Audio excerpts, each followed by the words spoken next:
Hello everyone student, आज के lecture में हम रेखीय निकाय को आव्यूह विधि से हल समझाएंगे। इसके पिछले लेक्चर में रेखीय निकाय जिसमें दो वेरिएबल था उसको हम आव्यूह विधि से हल किए थे।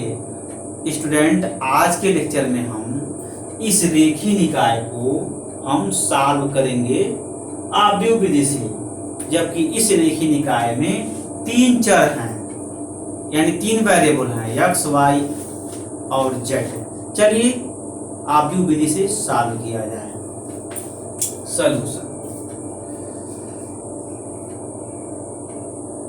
सॉल्यूशन ये यस है स्टूडेंट्स। दिया है रेखीय निकाय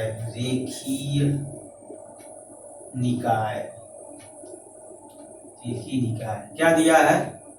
x plus y plus z is equal to 6, x minus y plus z is equal to 2,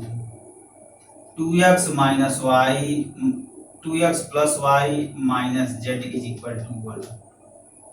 equation number first ज्ञात करना है एक्स वाई तथा जेड की मान आव्यूह विधि से।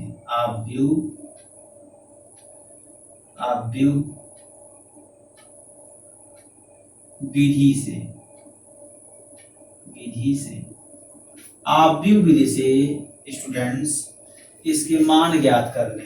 चलिए मान ज्ञात किया जाए तो क्या करेंगे स्टूडेंट? सबसे पहले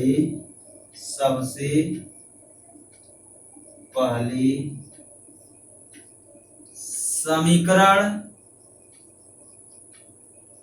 फर्स्ट को आव्यूह समीकरण में लिखने पर समीकरण में लिखने पर आव्यूह समीकरण में लिख दीजिए। क्या होता है स्टूडेंट, कैसे बनाते हैं? देखिए स्टूडेंट, इस समीकरण में कितने चर हैं? तीन चर हैं, तो तीन कॉलम वाला गुणांक मैट्रिक्स बनेगा। ठीक है। इसके पिछले लेक्चर में दो चर वाला रेखीय समीकरण था, तो जब उसको हम मैट्रिक्स इक्वेशन में कन्वर्ट कर रहे थे, अर्थात आव्यूह समीकरण में कन्वर्ट कर रहे थे, तो गुणांक मैट्रिक्स में केवल दो कॉलम बना था, चूंकि दो चर वाला रेखीय समीकरण था। और यहां पर तीन चर वाला रेखीय समीकरण है, तो गुणांक आव्यूह में तीन कॉलम बनेंगे। ठीक है ना, इस बात का ध्यान रखिएगा। फिर से सुनिए स्टूडेंट, पिछले लेक्चर में दो चर वाला रेखीय समीकरण था, तो गुणांक आव्यूह जो बना था दो कॉलम का बना था, और यहां पर तीन चर वाला रेखीय समीकरण है, तो गुणांक आव्यूह तीन कॉलम का बनेगा। ठीक है ना, इसी का ध्यान रखते हैं। x का जो गुणांक होता है स्टूडेंट, x का जो गुणांक वो क्या होता है? फर्स्ट कॉलम होगा 1 1 2, 1 माइनस 1 1, 1 माइनस 1 1, 1 1 माइनस 1। ठीक है ना। अब इसके साथ जो है x y z is equal to 6 2 1, ये 3 क्रॉस 1 3 क्रॉस 1 3 क्रॉस 3। अब स्टूडेंट इसको क्या लिख सकते हैं? ax is equal to b लिख सकते हैं। ये इक्वेशन नंबर सेकेंड हो गया स्टूडेंट्स। ये इक्वेशन नंबर थर्ड हो गया students. Where a is equal to, जहां पर a इज इक्वल टू आव्यूह क्या हो जाएगा? a इज इक्वल टू आव्यूह 1 1 2 1 माइनस वन, 1 माइनस वन 1, और 1 1 minus one, 1 1 minus one. b is equal to ax, पहले यहाँ x लिखिए students, x y z, x y z 3x1 comma b is equal to 6 to 1, 6 to 1 3x1 AXB। ये आपका जो है student ये coefficient matrix है जिसको हम गुणांक आव्यूह बोलते हैं। ये जो है वेरिएबल कॉलम मैट्रिक्स है और ये कांस्टेंट कॉलम मैट्रिक्स है। ठीक है, ये चर स्तंभ मैट्रिक्स, ये अचर स्तंभ मैट्रिक्स है। ठीक है ना, इस तरीके से हम काम करते हैं। अब चलिए स्टूडेंट इक्वेशन नंबर 3 को लिया जाए। Using equation 3 we get, using equation 3 we get, अर्थात इक्वेशन 3 का यूज करने पर तो ये हो जाएगा, चूंकि लिख सकते हैं इसको, यहां से हम चल रहे हैं ax is equal to b, x is equal to a inverse b। पिछले लेक्चर में बताया था ना स्टूडेंट, पिछले लेक्चर में मैं बताया था कैसे हम a इनवर्स से प्री मल्टीप्लाई करके अपना काम करते हैं। ठीक है ना, तो यहाँ पर डायरेक्ट इस्तेमाल करेंगे। आप प्रॉब्लम में ऐसे ही डायरेक्ट इस्तेमाल कर सकते हैं, वो तो मैं समझाने के लिए सॉल्व किया था। ठीक है ना, तो ऐसे आप a इनवर्स से मल्टीप्लाई करके इसका x का मान निकाल लेंगे। तो वहां मैं 3-4 स्टेप में सॉल्व किया था, लेकिन आप ऐसा नहीं करेंगे, बस केवल तो समझाने के लिए मैं किया था। एग्जाम में जब आपको प्रॉब्लम लगाना होता है तो वहां पर क्या करते हैं, वहां पर ये इस्तेमाल करें, x equal to a inverse b कर देते हैं शॉर्ट में, ताकि आपका समय बचे और काम भी हो जाए। ठीक है ना, तो स्टूडेंट क्या करेंगे, करेंगे यही a इनवर्स का मान निकालेंगे। अगले स्टेप में a इनवर्स का मान ज्ञात करते हैं। ठीक है ना, अगले स्टेप में a इनवर्स का मान ज्ञात करते हैं। a इनवर्स निकालने के लिए क्या करेंगे, इसका डिटर्मिनेंट्स निकालेंगे। तो a is equal to determinants 1 1 2, 1 minus 1 1 और 1 1 माइनस 1 है ना।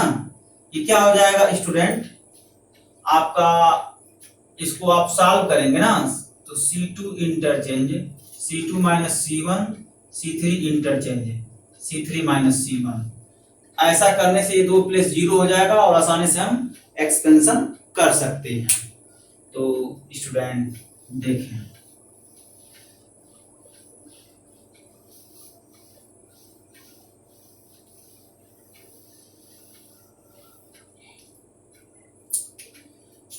शारीरिक a इज इक्वल टू शारीरिक, ये क्या हो जाएगा आपका, ये तो रहेगा 1 2 1 और ये घटाएंगे क्या हो जाएगा 0 माइनस 2 माइनस 1, 0 माइनस 2 माइनस 1 और फिर C3 में C1 घटा देंगे 0 0 माइनस 3।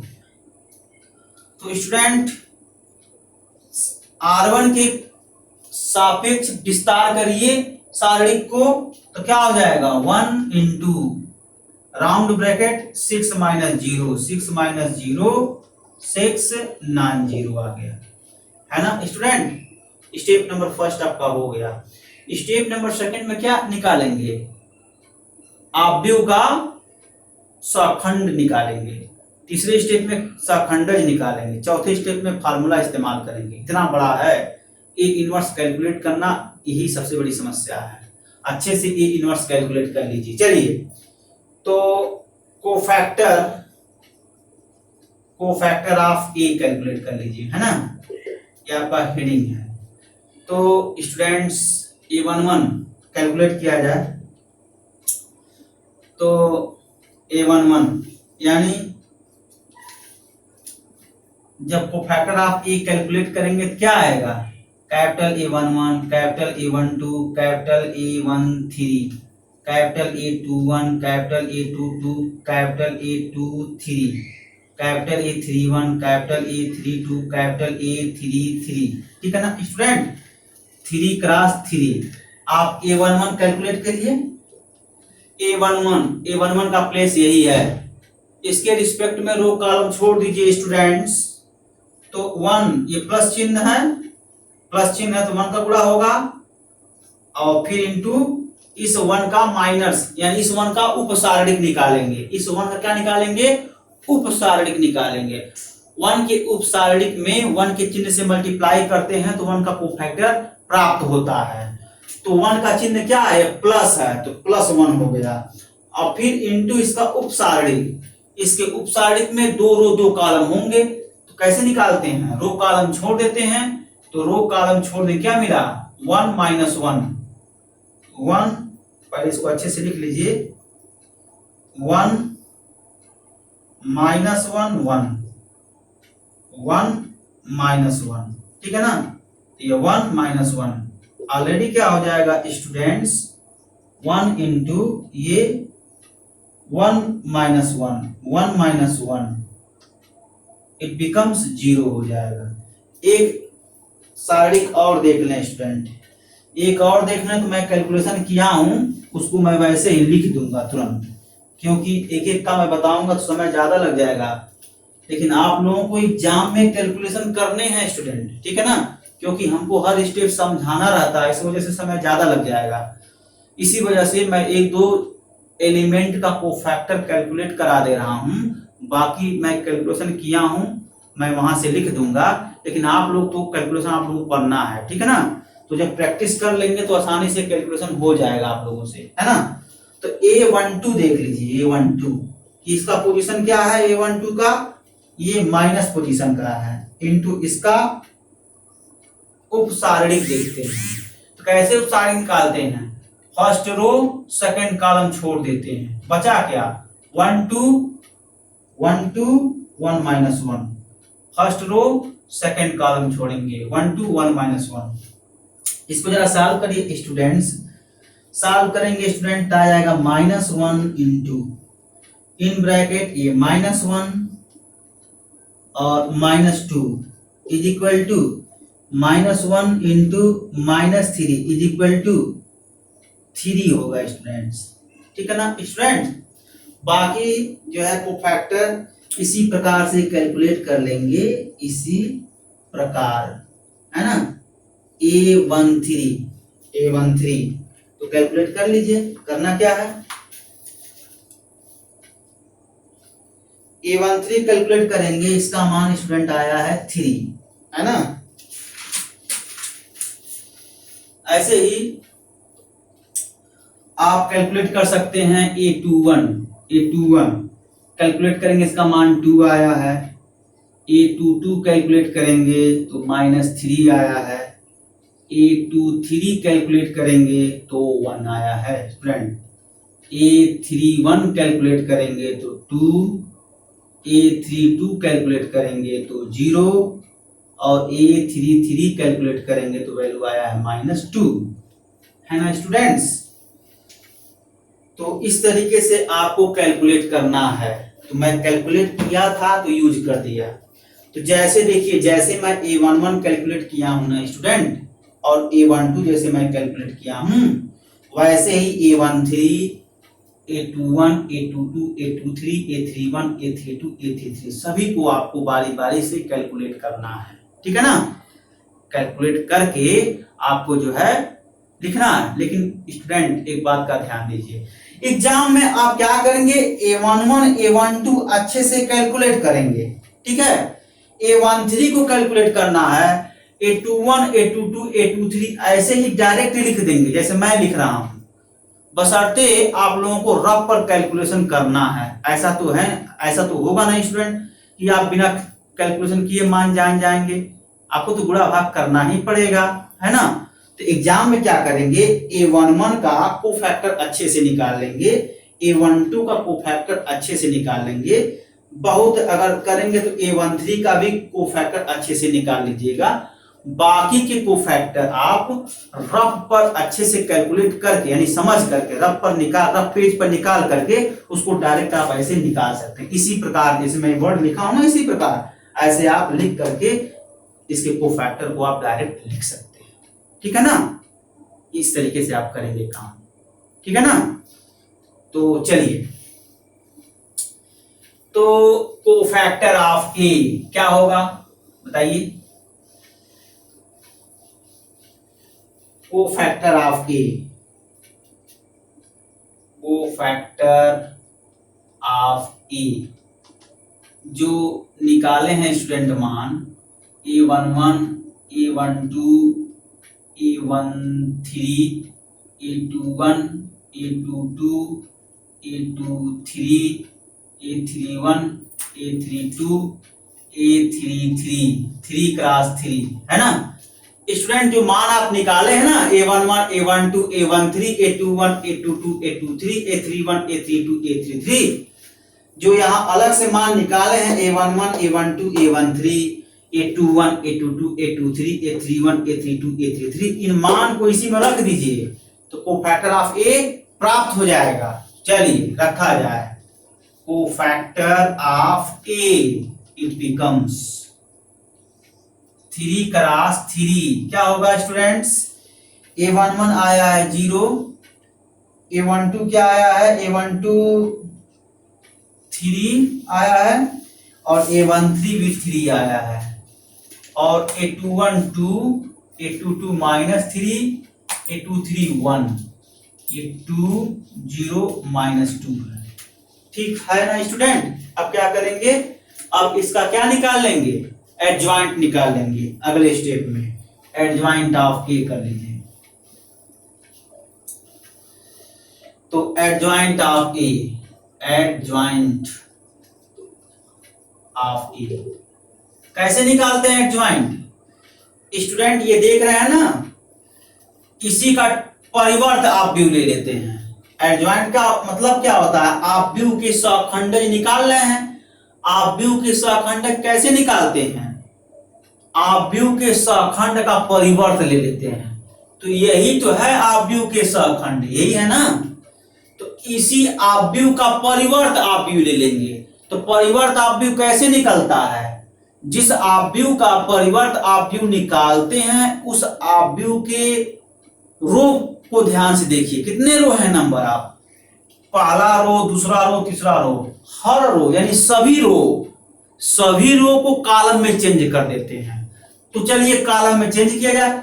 0 3 3 देखिए रो है, 0 3 3 फर्स्ट रो है, फर्स्ट कॉलम हो जाएगा।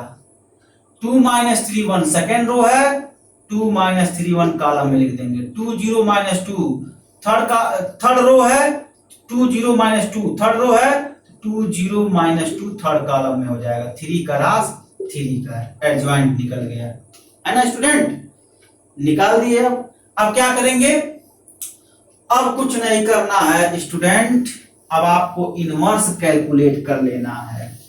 तो इनवर्स कैलकुलेट कर लीजिए। A inverse it comes out to be बटे 6 0 2 2 3 -3 0 3 1 -2, यही है 3 क्रॉस 3 का adjoint of A upon determinant. Adjoint क्या कैलकुलेट किए हैं, दिस ऑब्व्यू यानी इस ऑब्व्यू को कैलकुलेट किए हैं। ये ऑब्व्यू अंश में रहेगा और हर में डिटरमिनेंट है। तो फर्स्ट स्टेप में डिटरमिनेंट कैलकुलेट किए हैं, तो फर्स्ट स्टेप में जो डिटरमिनेंट कैलकुलेट किए हैं उसी को यहां रख दीजिए। 6 आया वैल्यू, 6 रख दीजिए। अब ऑब्व्यू का गुणधर्म क्या होता है, अगर किसी ऑब्व्यू में कोई संख्या भाग दे रहा है तो वह संख्या ऑब्व्यू के हर एलिमेंट में भाग देगा। तो ये जो संख्या है स्टूडेंट, ये संख्या ऑब्व्यू के हर एलिमेंट में भाग देगा। तो दे दीजिए भाग, और क्या। तो जब भाग देंगे तो क्या आएगा, 0/6 इसका वैल्यू 0, 2/6 1/3 हो गया, 2/6 1/3 हो गया, 3/6 1/2 होगा, -1/2 होगा 0, और ये 1/2, ये 1/6 और -1/3 होगा। ये आपका इनवर्स आ गया। ये इनवर्स का मान हम यहाँ कैलकुलेट कर लिए स्टूडेंट, ठीक है। तो चाहिए तो कंफ्यूजन ना हो, तो ये इनवर्स का मान आप ऐसे अच्छे से लिख लीजिए। 0 1/3 1/3, हाफ माइनस हाफ 0, 1/2 1/6 और -1/3, ये चीज है स्टूडेंट, ठीक है ना। ये इनवर्स हम कैलकुलेट कर लिए। तो अभी आप लोगों से यही रिक्वेस्ट है स्टूडेंट, किसी आव्यूह का व्युत्क्रम आव्यूह अच्छे से निकालना सीख जाइए। किसी प्रकार का अगर आपसे डाउट हो तुरंत हमसे पूछिए। देख रहे हैं ना, बड़े से बड़े प्रॉब्लम में ए इनवर्स कैसे अप्लाई हो रहा है, इसको अच्छे से सीख जाइए। चबा चबा कर इसके स्टेप को जो है समझिए। इसके जो 4 स्टेप हैं, किसी आव्यूह का व्युत्क्रम आव्यूह आप निकाल रहे हैं तो इसके 4 स्टेप हैं। तो इसके स्टेप को अच्छे से सीख जाइए कैसे हम निकाल रहे हैं। पहले स्टेप में आव्यूह का सारणिक निकालते हैं, दूसरे स्टेप में आव्यूह का सहखंड निकालते हैं, तीसरे स्टेप में आव्यूह का सहखंडज निकालते हैं, चौथे स्टेप में हम फार्मूला इस्तेमाल करते हैं। हर स्टेप पर कमांड रखिए। देखिए इसका यहाँ यूज हो रहा है, ठीक है ना। मैं आज टेस्ट भी रखा था, मैक्सिमम लोग टेस्ट दिए हैं, मैक्सिमम लोगों का प्रॉब्लम सही भी है। जिनको इनवर्स निकालना आ जाएगा, मतलब जिनको व्युत्क्रम आव्यूह निकालना आ जाएगा, उसके लिए प्रॉब्लम छू बनता है, आसानी से समझ जाएगा, ठीक है ना। ये चीज है स्टूडेंट। चलिए आगे बढ़ा जाए स्टेप। अब जो आप लिखे हैं स्टूडेंट, है ना, उसी पर जो है ध्यान से देखें। क्या लिखे हैं? x = A inverse B। X का मतलब क्या है स्टूडेंट? x y z, है ना, x y z 3x1 = ये आपका क्या है स्टूडेंट? 0 हाफ 0 1/3 1/3, और क्या है हाफ माइनस हाफ 0 और हाफ 1/6 और -1/3 3x3 into system of linear equation. क्या था student? System of linear equation जो था 6 to 1 था, 6 to 1 था। इलीज हो जाता है स्टूडेंट, बड़ा बड़ा प्रॉब्लम है ना, इसीलिए जो है लिखना पड़ता है। अब देखें स्टूडेंट, अब इसमें सिंपल मल्टीप्लिकेशन है। 2 आव्यूह का मल्टीप्लिकेशन आपको हम सिखाए थे, कैसे होता है बताइए। हाँ, कैसे होता है? 2 आव्यूह का मल्टीप्लिकेशन कैसे होता है? आप जो है सेट स्क्वायर याद कर लीजिए। ये सेट स्क्वायर है ना, पिछले लेक्चर में भी इसका हम जिक्र किए थे। रो हमेशा कॉलम में चेंज होता है। तो स्टूडेंट आप इसका मल्टीप्लिकेशन करें तो किसी 2 मैट्रिक्स के मल्टीप्लिकेशन में कुछ शर्त होता है। वो क्या शर्त होता है? पहले मैट्रिक्स का नंबर आप कॉलम, दूसरे मैट्रिक्स के नंबर आप रो इक्वल हो जाए तो दोनों मैट्रिक्स का मल्टीप्लिकेशन कर सकते हैं। तो देख सकते हैं पहले मैट्रिक्स में कितने कॉलम है? First column, second column, third column. दूसरे मैट्रिक्स में कितने रो हैं? First row, second row, third row. तो number of column number of row equal है तो मैट्रिक्स का मल्टीप्लिकेशन हम कर सकते हैं। तो क्या होता है? रो कॉलम में चेंज होता है, यही थियरी है, रो कॉलम में चेंज होता है। चलिए इस रो को कॉलम में चेंज करें। यहां भी मेरे रिंग करने का पर्पज यही है कि रो कॉलम में चेंज होता है। बट स्टूडेंट आप लोग एग्जाम में ऐसे रिंग नहीं करेंगे, ये तो मैं समझा रहा हूं इसलिए ऐसा करता हूं। एग्जाम में रिंग नहीं किया जाता है, ठीक है ना। तो बहुत करेंगे एग्जाम में ये चीज रफ पर समझ सकते हैं। रो कॉलम में चेंज होता है, ये भी जो मैं लिखा हूं इसको भी आपको रफ पेज पर लिखना है, ठीक है ना। जहां पर प्रॉब्लम सॉल्व कर रहे हैं वहां पर किसी भी प्रकार का सिंबल आप नहीं लिख सकते हैं, केवल सॉल्व करेंगे। तो चलिए एक्स वाई जेड 3x1 = अच्छे से लिख डालिए। 0 into 6 plus 1/3 into 2 plus 1/3 into 1, ठीक है ना। फिर देखिए 1/2 into 6 plus -1/2 into 2 plus 0 into 1। आगे बढ़िए 1 into 2 into 6 plus 1/6 into 2 minus 1/3 into 1 चिन्ह के साथ। स्टूडेंट जो मैं यहाँ राउंड ब्रैकेट किया हूं आप डायरेक्ट लिख सकते हैं, ये प्लस है और ये माइनस है, मल्टीप्लाई होगा तो माइनस होगा। तो आप ब्रैकेट अगर हटाना चाह रहे हैं स्टूडेंट ऐसे, तो यहाँ पर आप डायरेक्ट क्या लिख दीजिए, माइनस लिख दीजिए, कोई फर्क नहीं पड़ेगा, है ना स्टूडेंट। ये चीज अब इसको थोड़ा सिंप्लीफाई कर दीजिए, 3 क्रॉस 1 का बनाए तो x y z, है ना student. 3 cross 1 is equal to 3 cross 1, ये 0 हो गया। ये देखिए ये 2/3 plus 1/3, 2/3 plus 1/3 is equal to 3/3 is equal to 1, इस प्लेस पर 1 हो गया। ऐसे इसको भी देख लीजिए, ये क्या हो जाएगा, ये आपका जो है